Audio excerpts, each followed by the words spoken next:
Le printemps marque ce réveil de la nature après des mois d'hiver.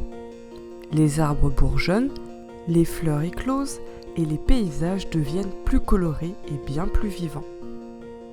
Cette explosion de vie, après cette période hivernale, souvent terne et morne, est pour de nombreuses personnes source de joie et de renouveau. En ce qui me concerne, le printemps, c'est ma saison préférée. Elle passe d'ailleurs bien trop vite à mon goût. C'est pourquoi, dès que j'en ai l'opportunité, je pars en vadrouille assez régulièrement durant cette saison du renouveau. Cela faisait depuis fin 2023 que je n'étais pas retournée chez moi en Touraine.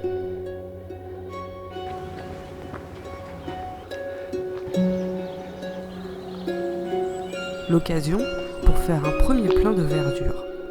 J'ai pu voir ma famille, faire de la gelée de romarin, marcher et faire des trouvailles vintage comme j'aime. De retour à Paris, cela m'a motivée pour me remettre à flot. L'objectif ? Préparer l'arrivée des beaux jours pour avoir un environnement apaisant et agréable et sans nuisibles. Car notre maison, c'est ce temple qu'il faut optimiser et adapter à chaque saison.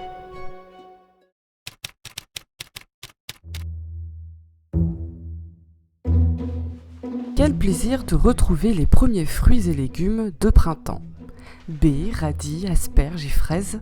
Chaque début de mois, c'est le rituel des grandes courses et du stockage massif dans le réfrigérateur.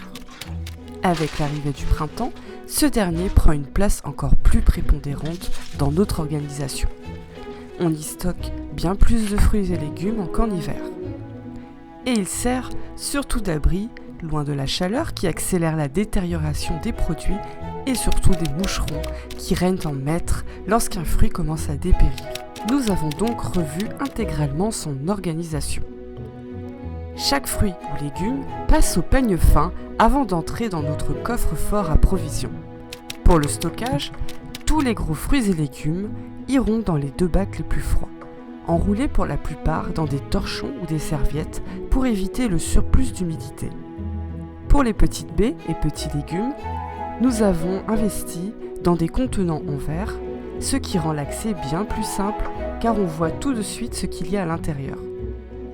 Attention toutefois de bien les enrouler dans une petite serviette pour éviter la condensation, ce qui amplifierait le périssement de ce qui se trouve à l'intérieur. Bien entendu, je surveille chaque jour s'il y a des signes de détérioration ou de pourriture et je retire les produits abîmés ou trop mûrs pour éviter qu'ils ne contaminent les autres aliments.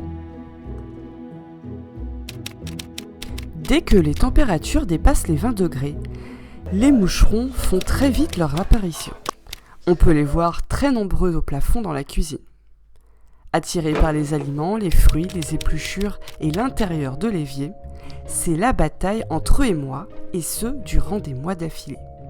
Alors, le mieux, c'est de commencer à anticiper en mettant en place d'ores et déjà un maximum de choses. Les moucherons ou les mouches raffolent d'endroits humides, de petits débris alimentaires, de pots de plantes. Alors, je m'impose un peu plus de rigueur pour garder une cuisine impeccable. Comme les moucherons peuvent se reproduire dans les drains et les canalisations sales, il faut régulièrement nettoyer avec du vinaigre blanc pour éliminer les débris et les bactéries qui pourraient attirer les moucherons. J'utilise des méthodes naturelles car il est recommandé d'éviter les insecticides du commerce qui sont très mauvais pour les enfants, les animaux domestiques et nous-mêmes. Ils sont connus pour diffuser des perturbateurs endocriniens et des substances nocives. Du coup, pour les plantes, j'utilise un mélange d'eau et de savon noir très efficace.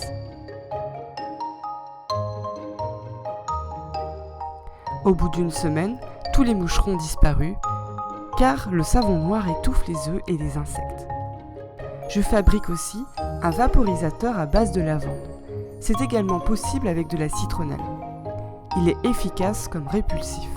Je l'utilise à la fois pour parfumer comme pour repousser les insectes, notamment dans les poubelles. Il faut toutefois être vigilant car il s'agit là d'un concentré très puissant. Donc j'évite lorsque mon chat est dans les parages et c'est également le cas lorsqu'il y a des bébés et c'est totalement proscrit pour les femmes enceintes. Les autres nuisibles qui me donnent des insomnies, ce sont les moustiques. Pour cela, je n'ai qu'une seule méthode pour réduire le problème à la source. Mettre des moustiquaires sur tous les encadrements de portes et des fenêtres. C'est actuellement ce que je suis en train de créer. Les moustiquaires seront installés une fois que les températures seront plus élevées. Le printemps est une étape de transition vers les beaux jours. Une étape qui représente un changement significatif tant au niveau des conditions météorologiques dans le cycle de la vie de la nature que dans nos comportements sociaux et culturels. Alors, tout doucement, reconnectons-nous avec la nature. Tout doucement, savourons les journées ensoleillées et dégustons les bons fruits et légumes. Certes, une organisation va de pair en intérieur comme en extérieur. Comme de ranger les grosses couettes hivernales contre des couvertures plus légères, de réviser l'appareillage qui permettra de ventiler lors des grosses chaleurs, et bien des choses qui permettront de se sentir bien chez soi. Bien sûr, une fois que tout sera prêt, il sera temps d'accéder aux joies des journées plus douces. J'espère que vous aussi vous savourez pleinement cette transition. De ce fait, j'aimerais juste vous souhaiter un très heureux printemps. Je vous dis à très bientôt pour une prochaine vidéo.